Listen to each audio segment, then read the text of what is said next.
on arrive donc à la 6e fête, qui arrive 10 jours après celle des trompettes, et qui s'appelle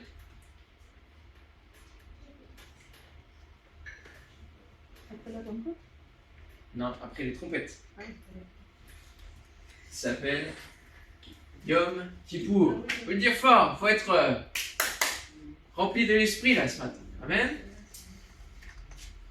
Yom Kippour, le jour du grand pardon, le jour des expiations, le jour, la fête des propitiations. On va lire dans Lévitique, chapitre 23, ensemble. Et donc, vous voyez le titre d'aujourd'hui, Crains celui qui pourra te pardonner. Vous comprenez le petit jeu de mots à l'intérieur. Vous me direz à la fin si vous l'avez trouvé. Crains celui qui pourra te pardonner. Lévitique 23, verset 26, on continue à dérouler le chapitre. L'Éternel parla à Moïse et dit, le 10e jour de ce 7e mois, ce sera le jour des expiations.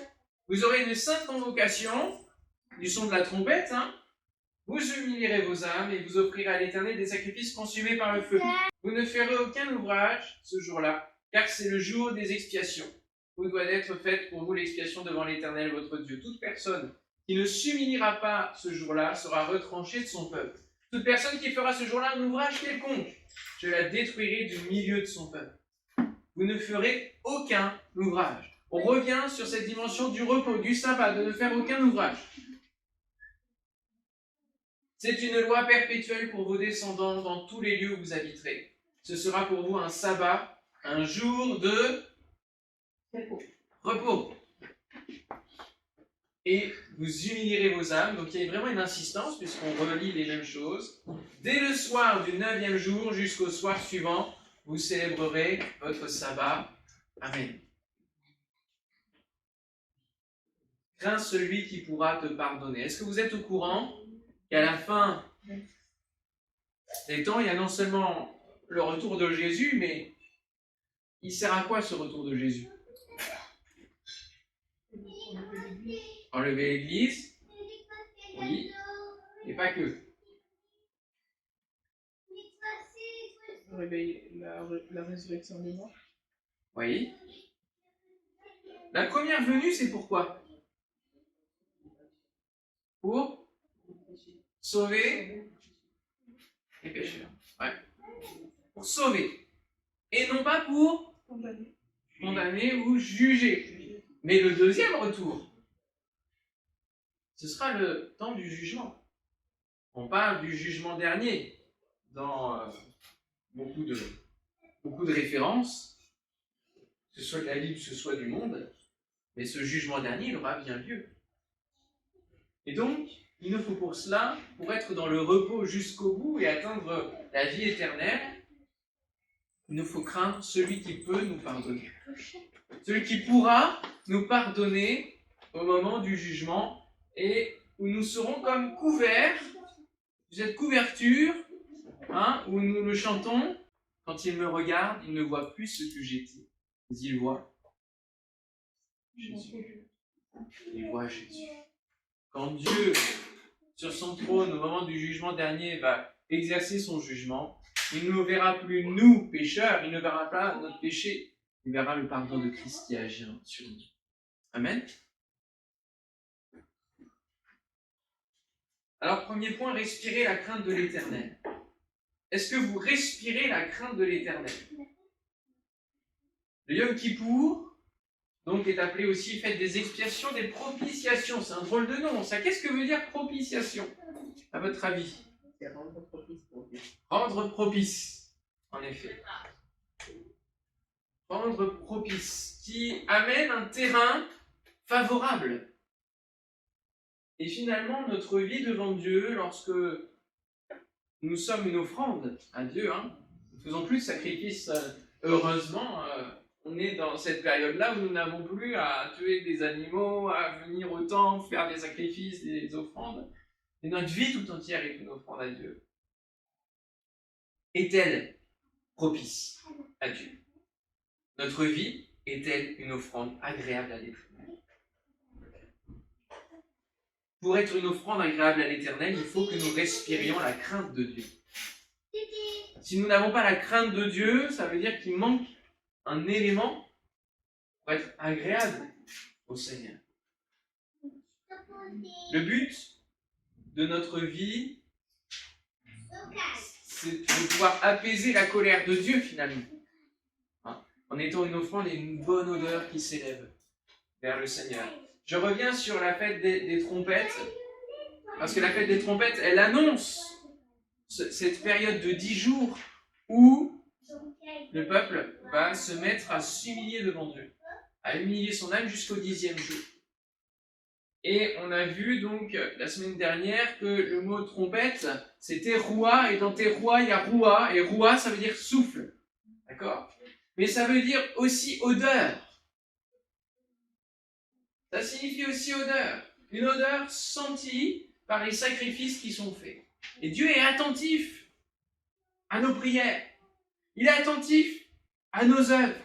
Il est attentif à nos paroles. Parce que tout ça remonte vers lui. Et que reçoit-il ? Est-ce que ce sont des prières d'une odeur agréable à l'Éternel ? Autrement dit, est-ce que ce sont des prières qui sont faites dans sa volonté, en accord avec sa volonté ? Ou est-ce que c'est des prières hyper centrées, auto-centrées, personnelles, tellement personnelles qu'on ne pense qu'à nous et on ne pense pas à faire la volonté de Dieu ? Est-ce que nos œuvres, nos projets de vie sont des choses que nous mettons dans le cœur de Dieu en disant « Voilà, je te présente ça, qu'en penses-tu » Est-ce qu'on sonde le cœur de Dieu ? Est-ce qu'on le laisse déposer des choses en nous ? Un appel, une direction, une parole pour notre vie professionnelle, pour notre vie sentimentale, pour tous les domaines de notre vie. Est-ce qu'on le laisse nous parler ? Ou est-ce qu'on ferme justement et qu'on laisse rien passer entre nous et Dieu ? Est-ce que nos paroles au quotidien, dans nos relations avec les autres, sont des paroles qui font du bien, sont assaisonnées de sel, pleines de douceur, amènent la bénédiction, amènent la vie, ou amènent-elles une odeur de mort ? Amènent-elles la destruction, aussi petite soit-elle ? Pour chacun d'entre nous, avons-nous donc une vie qui respire la crainte de l'Éternel ? Pourquoi j'emploie cette expression ? Parce que c'est une expression que l'on retrouve à propos de Jésus dans Ésaïe chapitre 9, lorsqu'il est dit la Vierge deviendra enceinte, etc. Et on l'appellera Prince de paix, Père éternel. Vous en avez d'autres ? Emmanuel, conseiller, Dieu puissant. Et il est dit juste après, il respirera la crainte de l'Éternel. Pourquoi Jésus est celui dont le Père dit, voici mon Fils bien-aimé en qui j'ai mis toute mon affection, parce que Jésus respire la crainte de l'Éternel. Pourquoi Jésus peut dire, je te loue Père de ce que tu m'exauces toujours ? Parce que Jésus respire la crainte de l'Éternel. Parce que jour et nuit, il est concentré sur lui-même. Est-ce que vos pensées, votre système de vie est continuellement orienté vers Dieu ? C'est à ça que nous devons arriver pour vivre et se dire réellement chrétien. Tout ce que je pense, tout ce que je vis à chaque seconde que je respire, tout est orienté vers Dieu, vers celui qui m'a sauvé, vers celui qui veut bâtir ma vie. Grâce soit rendue à Dieu qui nous fait toujours triompher en Christ et qui répand par nous en tout lieu l'odeur de sa connaissance. Nous sommes en effet pour Dieu la bonne odeur de Christ, parmi ceux qui sont sauvés et parmi ceux qui périssent. Aux uns une odeur de mort donnant la mort, aux autres une odeur de vie donnant la vie. Et qui est suffisant pour ces choses, car nous ne falsifions point la parole de Dieu comme font plusieurs, mais c'est avec sincérité, mais c'est de la part de Dieu que nous parlons en Christ devant Dieu. Quand nous chantons et que nous célébrons le Seigneur et que je vous invite à être remplis du feu de Dieu, c'est pas juste pour donner une ambiance, c'est que ceux qui prennent le petit-déj juste à côté doivent voir que nous brûlons pour Dieu. Sinon, comment croiront-ils ? Comment seront-ils attirés se poseront-ils des questions en disant mais qu'est-ce qu'ils ont de plus? Qu'est-ce qui fait qu'ils se lèvent le dimanche matin et qu'ils prennent un temps pour Dieu alors qu'ils pourraient faire 10 000 choses différentes, autres? Nous sommes l'odeur de Christ, frères et sœurs. Et il ne faut pas le négliger. Quelle odeur répands-tu autour de toi, dans tes relations? Oui, parfois ça donnera la mort. Certains rejetteront Dieu. Ça va amener des séparations, des ruptures, une certaine part de radicalité. Et parce que ça détermine leur positionnement vis-à-vis de Dieu.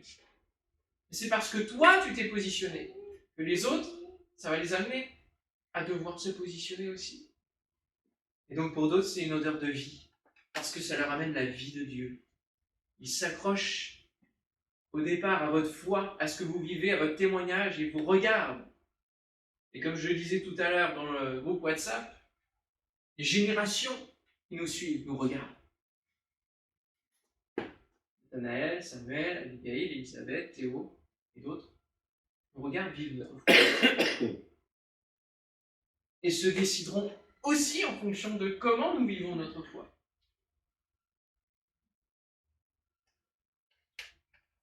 Nous ne vivons pas une vie chrétienne et nous bâtissons pas une vie chrétienne dans le but de séduire et dire les chrétiens regardez c'est génial. Non. Mais nous vivons dans le but de craindre Dieu. Et cette crainte de Dieu, faite dans la solidité du rocher des siècles, de celui qui ne chancelle pas, nous amène les autres à se dire il y a quelque chose que je n'ai pas, que je veux. Alléluia. Respirez-vous la crainte de l'Éternel. La crainte de l'Éternel n'est pas une peur, mais un respect lié à la personne. Quand parfois ça nous arrive dans la société, on voit des personnes qu'on estime beaucoup, parce qu'ils ont fait peut-être des études, ils ont un certain talent, ils ont des choses que l'on estime. Et cette estimation des autres nous amène à les craindre, à les respecter. Parfois à les vouvoyer, parce qu'on n'a pas on sent pas cette aisance d'aller les tutoyer, parce qu'il y a cette estime qui est là. C'est la même chose pour Dieu. Plus on connaît Dieu, plus on le cherche, plus on apprend à le connaître, plus on le découvre. Et plus on le découvre, hein, il est dit la bonne odeur de la connaissance. Plus on va le connaître, et plus on va l'estimer, plus on va le respecter, et on va le craindre. Alléluia. Et plus nous estimons Dieu, plus nous voulons donc lui être agréable, faire de lui nos délices. Alléluia. Craindre Dieu, nous dit le psaume 111, verset 10, mais des proverbes aussi, c'est le commencement de quoi? De la sagesse. Est-ce que vous voulez être sage? Non pas sage comme une image, vous comprenez bien. Mais être sage, c'est-à-dire rempli d'une intelligence qui vous amène à être... Parce que votre vie va être bien guidée parce que vous allez faire les bons choix. La sagesse divine. Et bien, pour pouvoir marcher dans cette sagesse-là, il faut craindre Dieu. Et nous apprenons beaucoup dès lors que nous nous mettons sous celui qui détient toutes choses. Deuxièmement, la connaissance. Cette connaissance-là dont je vous parle nous garde de l'accusateur et du séducteur. C'est une même personne, porte deux fonctions différentes, accuser et séduire. Et Daniel était un homme qui craignait Dieu. Il craignait Dieu plus que toute autre chose, il l'a démontré, je pense que vous avez déjà lu ces expériences qui sont aussi racontées régulièrement auprès des jeunes générations. Il le savait parce que, en tout cas, il craignait Dieu parce qu'il savait que Dieu est son juge.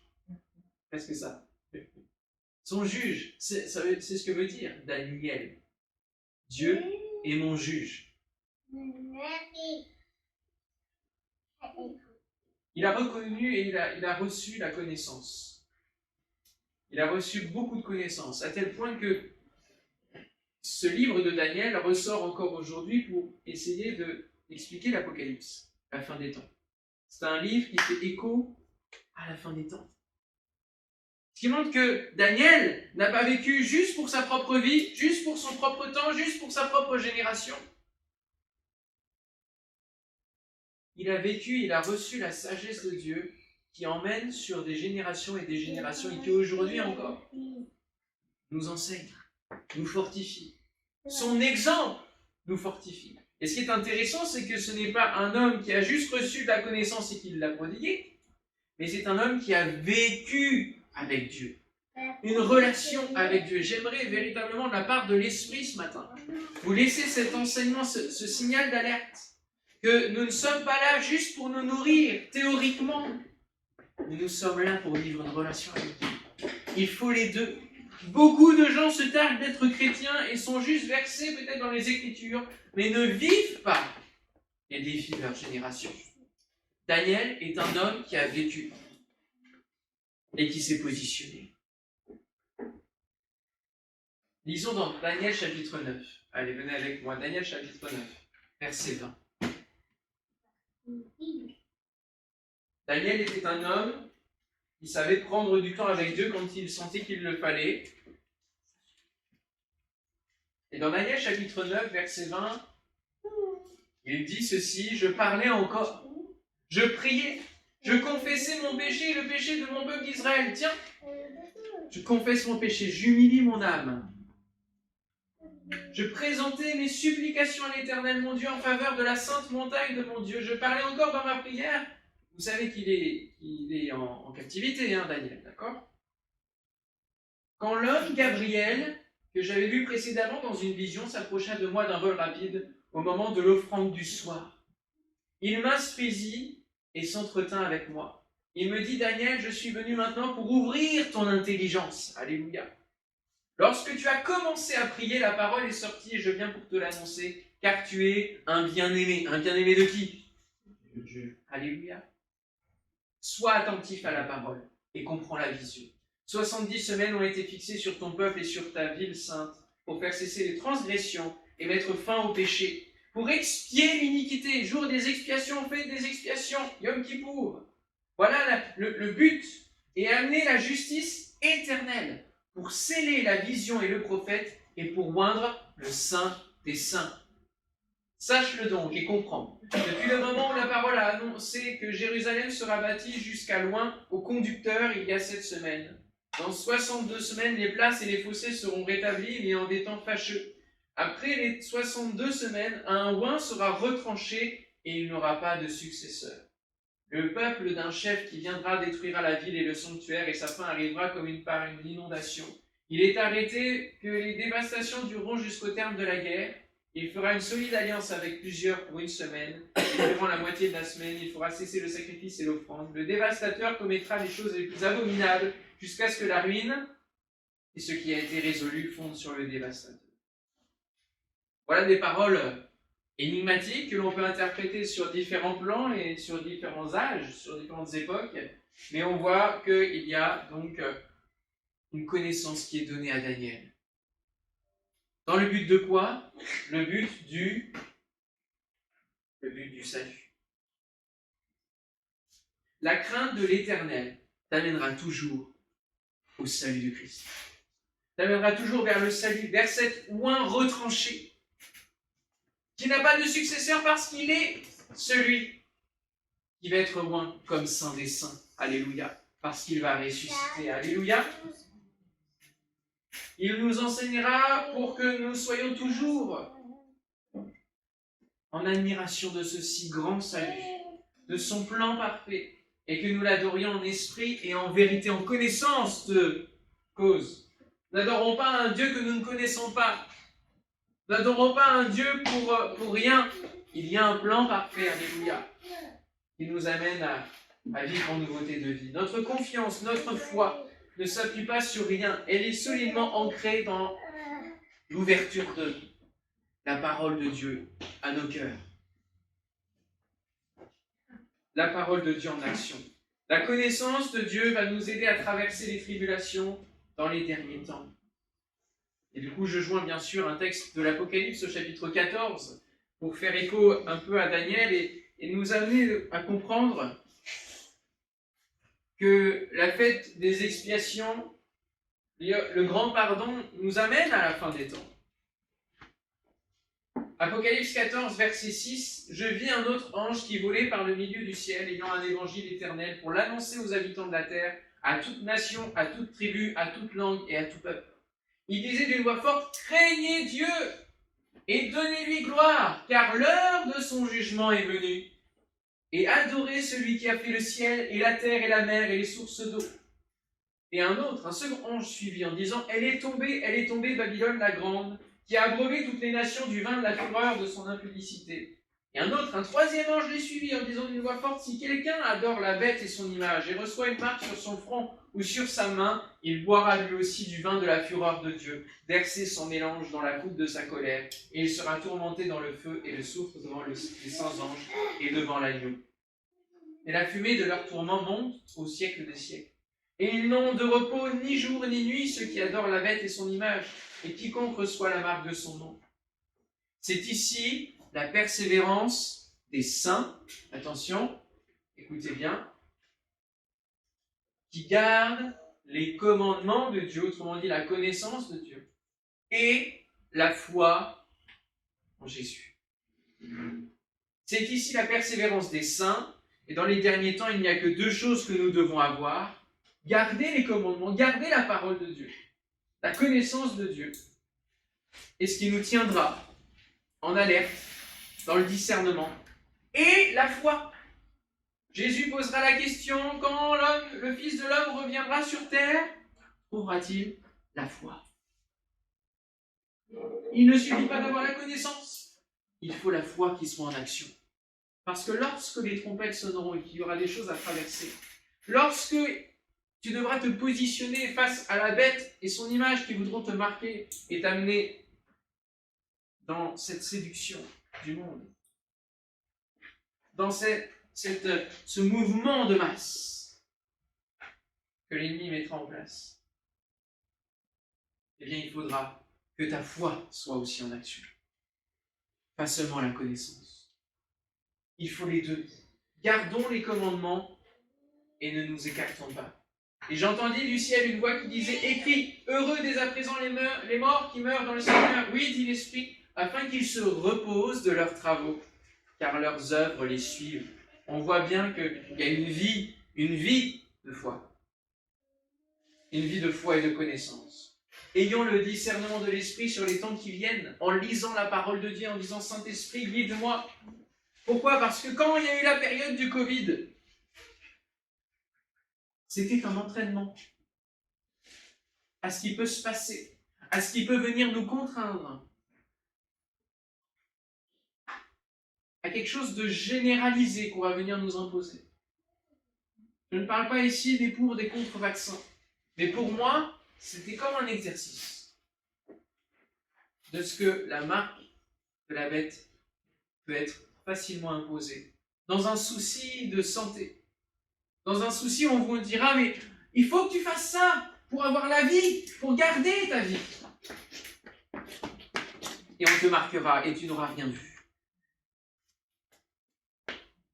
La séduction de la bête, elle ne viendra pas avec ses gros sabots.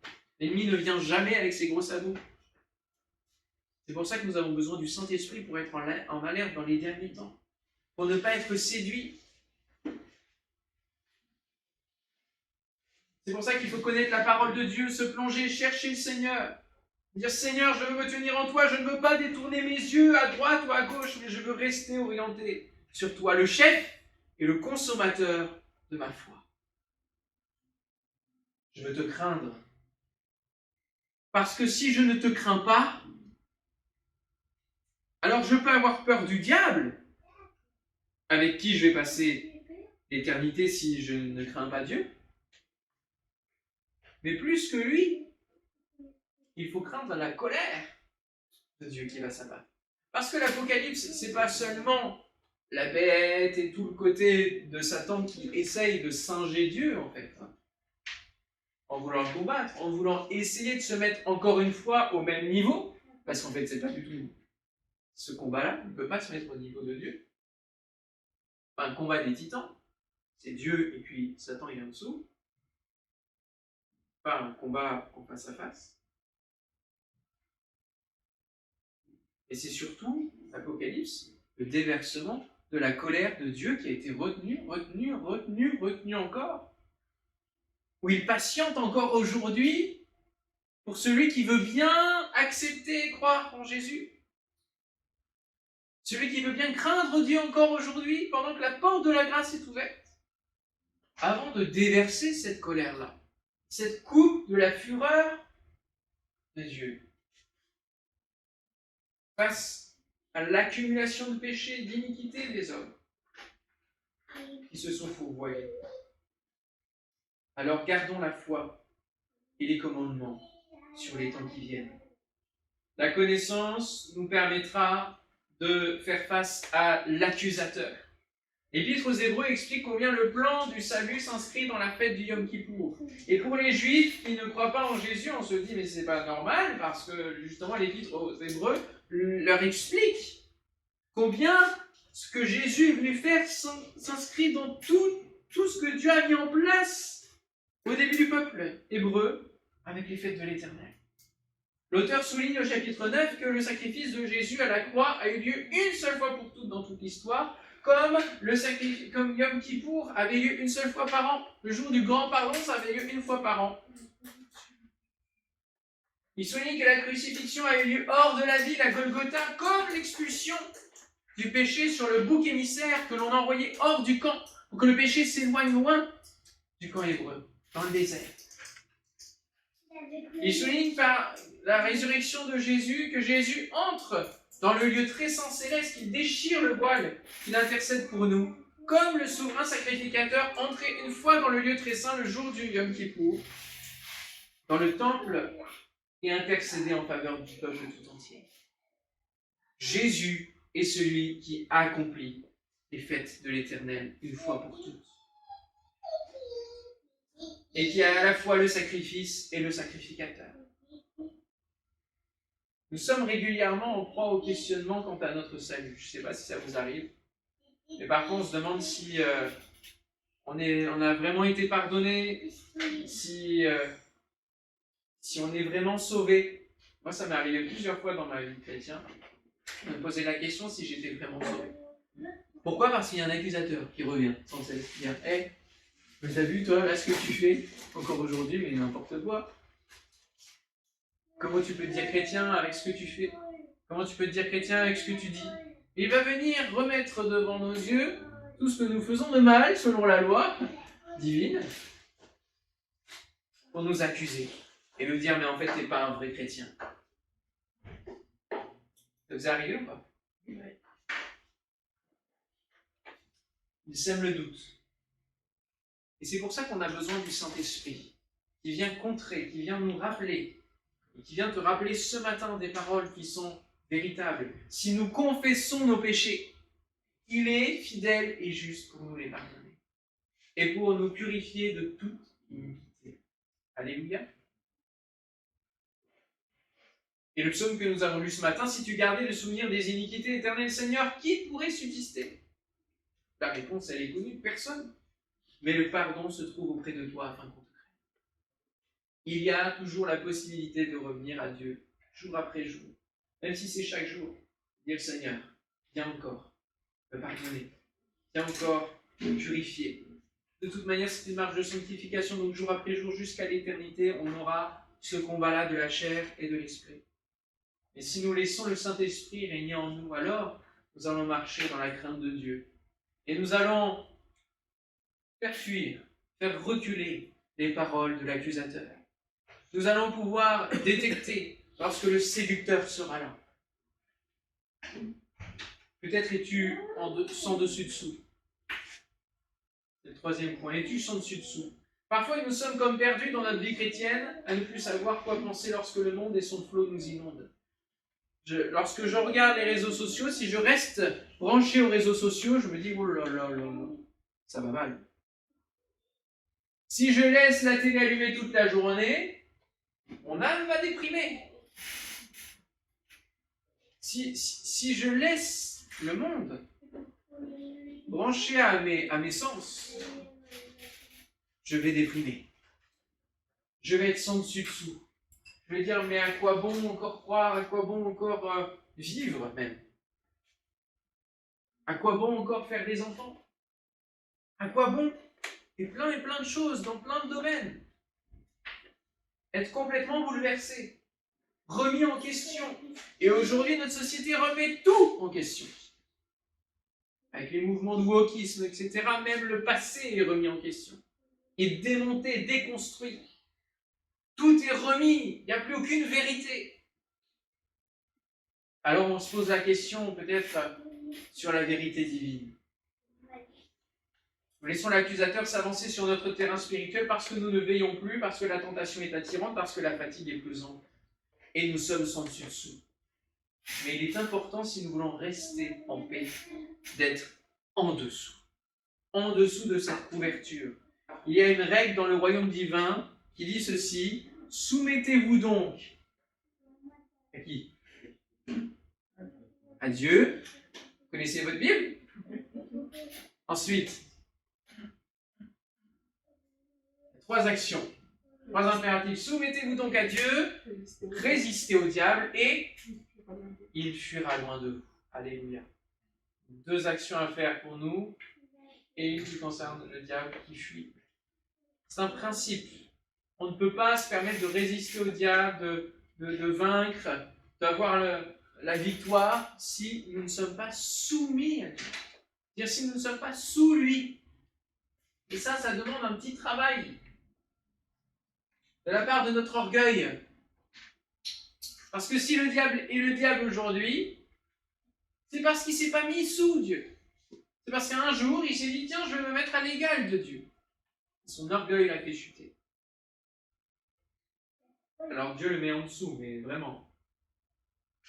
Et donc cela demande un travail de notre part, de notre orgueil, de se dire, oui, j'accepte que pour le reste de ma vie, je sois sous quelqu'un.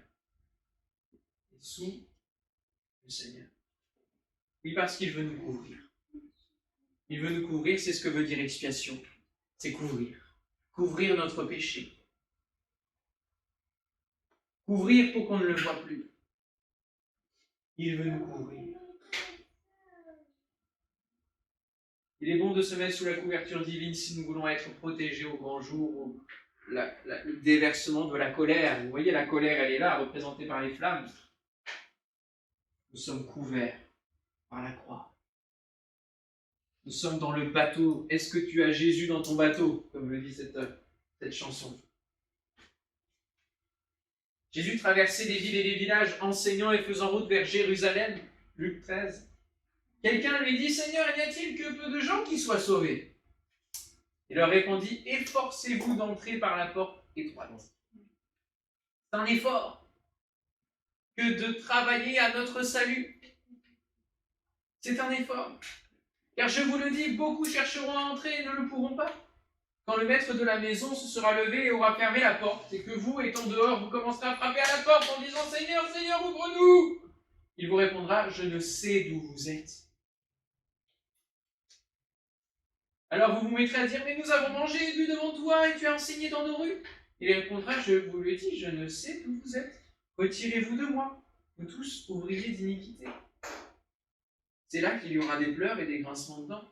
Quand vous verrez Abraham, Isaac et Jacob et tous les prophètes dans le royaume de Dieu et que vous serez jetés dehors. Il en viendra de l'Orient et de l'Occident, du Nord et du Midi, et ils se mettront à table dans le royaume de Dieu. Et voici, il y en a des derniers qui seront les premiers, et des premiers qui seront les derniers. Ce même jour, quelques pharisiens vinrent lui dire « Va-t'en, pars d'ici, car Hérode veut te tuer. » Il leur répondit « Allez, dites à ce renard, voici, je chasse les démons et je fais des guérisons aujourd'hui et demain, et le troisième jour, j'aurai fini. Mais il faut que je marche aujourd'hui, demain et le jour suivant, car il ne convient pas qu'un prophète périsse hors de Jérusalem. Jérusalem, Jérusalem, qui tue les prophètes et qui lapide ceux qui te sont envoyés. Combien de fois ai-je voulu rassembler tes enfants comme une poule rassemble sa couvée sous ses ailes? Et vous ne l'avez pas voulu. Voici votre maison vous sera laissée, et je vous le dis, vous ne me verrez plus.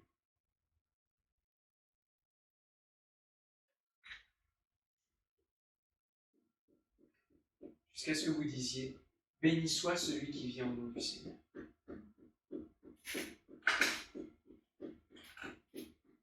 Es-tu sous la couverture, sous le vêtement de justice, qui montre que tu es justifié, qui fait que tu ne seras pas jeté dehors des noces de l'agneau?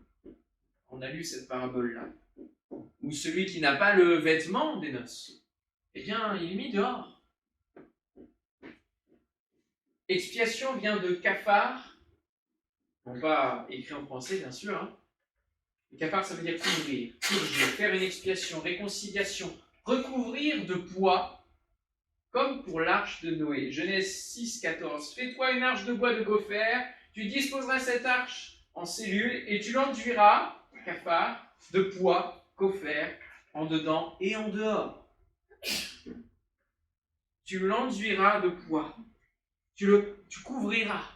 Il ne suffisait pas qu'il y ait le bois de l'arche pour que l'arche tienne dans l'inondation pendant 40 jours et 40 nuits. Il fallait que cette arche soit couverte de cette sève qui imperméabilise finalement par rapport à l'eau. Sinon le bois aurait pris l'eau. Ce serait imbibé. Il fallait que l'arche soit recouverte. De la même manière, est-ce que nos vies, qui ont le bois du sacrifice de la croix, sont recouvertes du pardon chaque jour? Est-ce que c'est recouvert à l'intérieur et à l'extérieur? Pour que le bois de la croix ne se mette pas à pourrir à un moment donné à cause de l'eau de ce monde dans lequel nous sommes et dans lequel nous voyageons comme des pèlerins. Il faut que tu recouvres ton bois de la croix.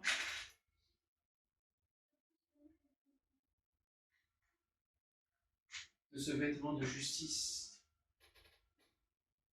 Le bois de la croix, il crucifie notre chair. Cette chair doit être soumise à la souveraineté de Dieu,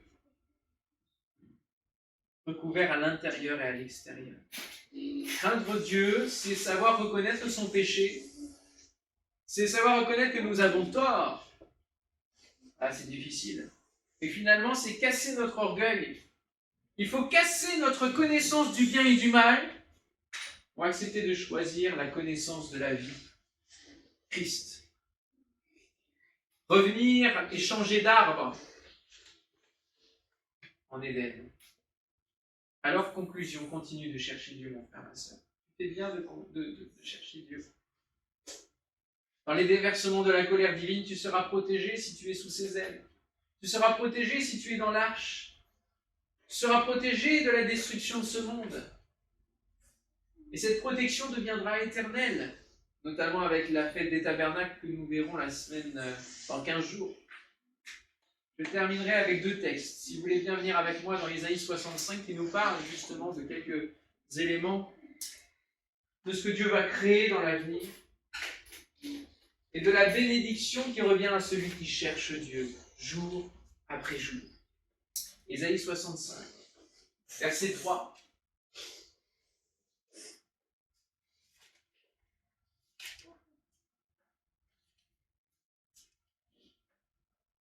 Il parle d'un peuple qui ne fait plus les bons sacrifices puisqu'il sacrifie dans les jardins, qu'il brûle de l'encens sur les briques, donc une odeur mauvaise, désagréable arrive au nez, arrive de l'Éternel. Pourquoi? Parce qu'ils sont livrés aux idoles.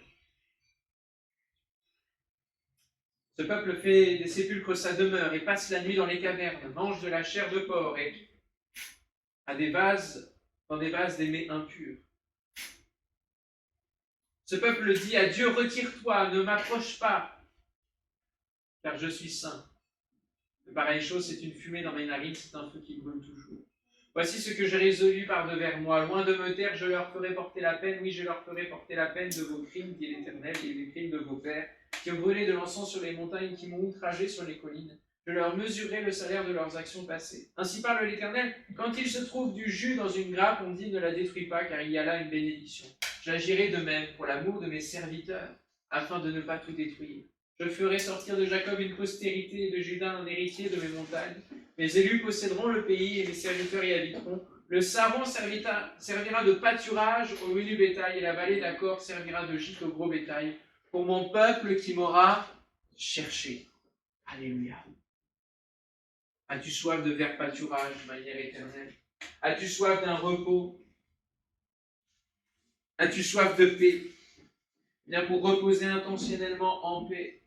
Cherche Dieu. Deviens serviteur de Dieu. Deviens servante de l'Éternel. Jour après jour. Ne te contente pas de vivre une petite vie bien tranquille. Serve Dieu. Et tu entreras dans son repos. Il y a une expression d'une fable qui dit « Pour vivre heureux, vivons cachés ». Je l'adapterai de manière chrétienne, je dirais « Pour vivre l'éternité, reste caché en Christ ». Colossiens 3 nous dit « Car vous êtes morts et votre vie est cachée avec Christ en Dieu ». Comme dans cette image où nous sommes dans une grotte, alors que la tempête agit, alors que l'incendie fait rage, si tu te protèges dans un caillou, il ne t'arrivera rien. C'est comme ça qu'on bâtit sa vie avec lui. Quand Christ, votre vie paraîtra, alors vous paraîtrez aussi avec lui dans la gloire. Alléluia. Ça paraîtra fou de suivre Dieu dans quelque temps. Ça l'est déjà. Ça se renforcera. Ça paraîtra fou d'avoir une relation avec lui comme nous l'avons. Ça paraîtra insensé de mettre Dieu en priorité dans sa vie et d'attendre le retour de Jésus. De préparer son éternité. Ce sera aussi fou qu'au temps de Noé. Il construisait l'arche où les gens se moquaient de lui. Il y a beaucoup de gens qui mettent en avant la croix, qui se disent chrétiens, et qui ne sont que de nom et qui ne cherchent pas Dieu. Et le jour où le jugement s'abattra, ils n'auront aucun discernement. Le jour où la bête viendra séduire, ils n'auront aucun discernement. Ils se laisseront prendre par l'ennemi. Que nous soyons sur nos gardes. Pour cela, dit donc dans la suite de cette vie cachée en Christ, pour pouvoir avoir une vie cachée en Christ, avec Christ en Dieu, il dit faites donc mourir les membres qui sont sur la terre. L'impudicité, l'impureté, les passions, les mauvais désirs, la cupidité qui est une idolâtrie. C'est à cause de ces choses que la colère de Dieu vient sur les fils de la rébellion, parmi lesquels vous marchiez autrefois lorsque vous viviez dans ces péchés. Et maintenant, renoncez à toutes ces choses, à la colère, à l'animosité, à la méchanceté, à la calomnie, aux paroles déshonnêtes qui pourraient sortir de votre bouche. Ne mentez pas les uns aux autres, vous étant dépouillés du vieil homme et de ses œuvres, ayant revêtu, et tu sous la couverture, ayant revêtu l'homme nouveau qui se renouvelle dans la connaissance selon l'image de celui qui l'a créé. Amen. Alléluia. On prie le Seigneur que toutes ces paroles-là puissent se poser en nous et que nous puissions peut-être aujourd'hui encore prendre cette décision de servir l'Éternel, de le chercher pour notre propre vie, mais aussi de le servir avec foi, avec joie. Amen. Seigneur, à toi la gloire pour ta parole, pour ce 6e épisode qui nous amène véritablement à de nouvelles réalités de vie. Au travers de ta parole, tu nous enseignes et tu nous parles de la connaissance, mais pas de n'importe quelle connaissance, pas la connaissance du monde, pas la connaissance du bien et du mal, mais la connaissance de toi, de ton nom, de ta personne, afin que nous puissions te craindre et te servir. Seigneur, nous ne voulons pas rester seulement cachés dans le creux du rocher en attendant que la colère passe. Nous voulons juste aussi te servir, Seigneur, avec foi. Alors viens renouveler la foi, Seigneur, dans les cœurs de mes bien-aimés, de tous ceux, Seigneur, qui entendront ce message. Viens ancrer tes paroles dans nos vies, Seigneur mon Dieu. Viens ancrer tes leçons dans nos vies. Seigneur, donne-nous de nous mettre sous ta couverture. Seigneur, donne à notre orgueil d'être cassé. Seigneur mon Dieu, pour que nous puissions être sous ta seigneurie, sous ta souveraineté, Seigneur mon Dieu. Et que nous puissions compter sur toi chaque matin. Compter sur ton pardon chaque matin. Au nom de Jésus. Viens faire de nous des hommes et des femmes de Dieu qui te servent et qui t'honorent. Ils sont des offrandes agréables, Seigneur, qui font monter vers toi un parfum d'une bonne et d'une agréable odeur. Donne à nos cultes, Seigneur mon Dieu, d'avoir cette odeur-là. Donne à chacune de nos rencontres, Seigneur mon Dieu, d'entrer dans ta volonté au nom de Jésus. Qu'Oasis, Seigneur mon Dieu, soit véritablement une église qui t'est agréable, qui te fait du bien. Seigneur mon Dieu, que nous ne soyons pas là juste pour consommer, mais que nous puissions te servir, Seigneur, et servir ce bassin dans le nom de Jésus. Et à fortifier chacun, Seigneur. Que ton nom soit glorifié, Père. Amen. Amen. Alléluia.